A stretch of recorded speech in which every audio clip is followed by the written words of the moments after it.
Have you ever looked at a beautiful drawing and wondered how such elegance and precision begins?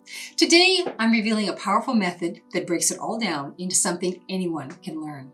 Using simple shapes, angles, and alignments, I'll show you how to block in the initial stages of your drawing with accuracy and confidence. This foundational step is key for any successful piece of work, whether you're sketching in pencil or you're laying the foundation for a finished oil painting. Developing this skill trains your eye, sharpens your instincts, and speeds up your process, while allowing you to actually scale your images and develop your own unique style. And the best part, it's like solving a visual puzzle. Bit by bit, you build up your image with clarity and purpose, using your previous information that you've put down to inform the next set of marks that you make. So let's step into the artist's mindset and learn to see like some of the great artists from the past. This demo was taken from my new Patreon tutorial on block-ins, which is about establishing the foundational stages of your drawing accurately and by freehand. So what I'm going to employ in this particular image is I'm going to start, there's a method called the Loomis method. We're not going to go right into it right now, but what I am going to do is incorporate a circle. And I'm going to make an arbitrary decision here as to exactly how big I want this head to be. So I'm going to make it sort of the top of it there and the bottom of it there. And I'm going to start with a circle, which means I have to establish 4 sides that are the same. So I'm going to go in with my pencil and I'm going to begin to establish that. Same thing, using my nail, and I'm going to figure out. Is a bit like that. So I start by establishing a single unit of measurement. I then double it to make the height of the circle, and then I go on a horizontal level and make the width of the circle. Because they're all the same, it will be an equal measurement on all 4 sides, and from there I can then go on a slightly different angle and come up with 4 more measurements in between there, and then I've got the first landmarks that will help me just quickly establish an accurate circle. So now I'm going to connect that circle. And this circle represents basically the main part of the head in this particular drawing, okay? So what we're going to be doing is looking for information that will help us easily figure out measurements. I'm making these lines very light and sketchy. These lines are actually meant to be erased, okay? We don't take them seriously. These are guidelines in the early stages of a drawing. I draw the circle as best I can using my little reference points and clean it up and make sure that I understand where the center point is. A little line down through the middle, okay? Different. We look at the head there. It takes up like 90% of the head. So what the first thing I'm going to do is I'm going to establish a few little proportions. And what I noticed is that the band of her hair is about a third of the way up. The next things I'm going to establish is the angle of her face right there. So I establish my 2 angles, one of the front of the face, from the eye through the nose down to the chin, which then moves past the center line and then back up along the jawline towards the ear. If I go from the center and go down on that angle, that's the top of the eye. So I'm going to start there and use that as a reference point. So you can see, using the anchoring point in the center of the circle and then the boundary of the circle, I then begin to establish a series of angles and proportions, looking at not only the angle of those features, but also how much of that feature protrudes beyond the edge of the circle. And so I'm using these 2 reference points to map out the basic landmarks and proportions of this image. You don't have to get it perfect right off the bat. This is the initial plotting stage. What we're doing is beginning to just make sure that we understand where things basically are. There's lots of room for fine-tuning afterwards. Okay, her neck goes back. This is where we're looking for comparative measurement. The neck goes back the same distance from where the mouth connects with what the eye, which is about to there. It's about as far back as the neck goes, which is about there. What did I just do? When I looked at my piece, I said, okay, here's an arbitrary measurement. I looked at how far the neck went back, which was about there on my piece. And then I looked and said, how far does it go? It's the same as when the mouth connects with the eye socket here, okay? We have an arbitrary measurement that's within our space there that you can use to measure other things. Like, in other words, how far is this chin goes down here? Is that the same as where the eye meets up here, or this space right here?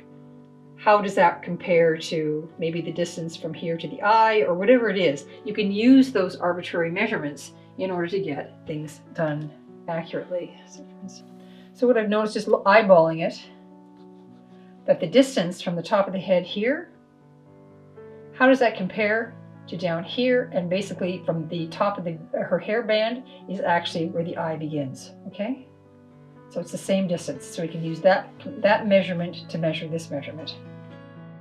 You can see that what I'm looking for are angles and proportions and intersections. That way I can gauge where things are in relationship to other things. The more information that goes down will give me even more clues as to where to place the various features. They're fluid and mobile at this stage. You need to put something down in order to just begin to see where things sit in relationship to something else. I remember in my own training, students would freeze up initially and they felt that they had to make every mark perfect and weren't sure where to start. And my instructor gave a very good piece of advice. He said, just put something down. It's better than nothing. It's closer than no mark at all. Once you put some mark down, you will then know how to modify it. And that's the way to proceed. Move, doing the best you can, and then simply fine-tune it as you go. So now that I can see things in relationship to the whole, I can now modify the size and the angle of the nose to be more accurate. So you can see how I'm modifying my marks as I go. The more information I get, the more I can fine-tune it. Also remember, this kind of a drawing that we're doing here, a block-in, is not a finished drawing. What we're going for is the fluidity and the ability to create a basic structure that's accurate freehand. So there's going to be trial and error and fine-tuning your observational skills without relying on a measuring tool. Okay, and this doesn't come any further down than this. There's a shadow in front of her eye, and there's a shape there.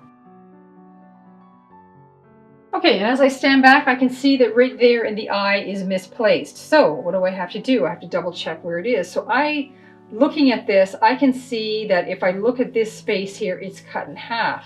And this eye, with the space that I've got there, the alignment is that it's halfway. The front of it comes halfway, so this needs to move over. I continue to look for alignments, shapes, and also my proportions. You'll notice I'll even use the tip of my pencil to make sure that things are going in the correct number of times within a certain space. All of these marks and shapes are fluid. I modify them as I put more information down on the image, and it's a constant process of refining. Remember, the objective of this exercise is not to complete finished drawing. It's to give you an opportunity to hone your observational skills and gain confidence in your ability to replicate these things freehand, and to teach you what to be looking for in order to make these adjustments, to see things correctly where they are, and to assess proportions, angles, and alignments. So that's what I'm looking for. The same level here is where that little ponytail and her hair starts in the back. You'll also notice how I'm using my pencil. I'm holding it up in front of my reference image, and I'm using it to calculate my angles and my alignments. Learning to do that, you will just simply get into a rhythm with it, where you then hold the appropriate angle in your mind, pivot over, and then simply make a mark. You will be amazed once you start doing this how quickly your observational skills will improve. It's like working a muscle. It will get stronger. That's what I'm looking at. So you notice I'm constantly looking for alignments with things. In other words, this, if I look for where it sits on the forehead, it also begins where the hair begins, the bottom of the mouth lines up with the center of the circle, which then just goes beyond where the scarf ends. The nose aligns with where the hair begins. So I begin to lightly shade in my value areas, and it actually helps me to gauge the proportions a little better when I can see the breakdown of the lights and the darks. And then using my alignments, working from the center line out, I can then start to work with some of the details in her hair. Once I have my larger proportions and shapes worked out, then I can go back in and start to work some of the smaller shapes and details, because now I'm secure in the basic drawing that's there. So there's a lot of fluidity and fussing and changing in the initial stages. Don't worry about that, that's normal. And when you start to feel comfortable with the way it's evolving, once you've checked and double checked and you can see that everything's aligned, then you can go in and start to work on the more specific details. So what am I looking for? I'm just looking for angles. If I focus on angles. I've also started to shade in some of my shadow shapes. Once you put those in, your negative shapes, as in the space that's around a particular feature, the white space, or the space that's on the outside of her face, is easier to see. And you want to use your negative shapes as much as you do the thing itself, as in the nose or the mouth or the eye. The distance between each of those features and the space in between is an excellent gauge. Help you see if your proportions are correct. Now I'm articulating and fine-tuning my angles. And what do I mean by articulating? It's simply going in and doing the fine little bits and pieces. Tiny little angles, little shapes, moving things over a tiny bit here and there, and adjusting things and nudging things so that they're just far more accurate. But because I'm not looking at the whole, I'm now able to feel secure about what I've already put in. I can focus on the specific little areas and then really get in there and fine tune. Once that articulation process is finished, I'm then free to move forward in a very secure manner to build up the finished drawing. Okay, so this is our block in then. Yeah. What we're looking for is an accurate but very simplistic version of the drawing before we would get into any kind of heavy-duty finishing. And we're just making sure that we're happy with all of the proportions. We're looking for the angles. We're looking for the shapes that are correct. But we're also looking for simplicity.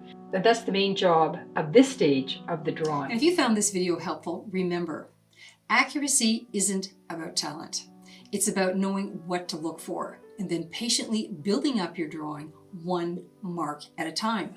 So keep practicing your block-ins and seeing like an artist. And soon enough, you'll be drawing freehand with precision and speed, just like the masters. And if you'd like to learn how to create beautiful and realistic drawings but aren't sure where to get started, go to the Patreon link at the end of this video to find out how.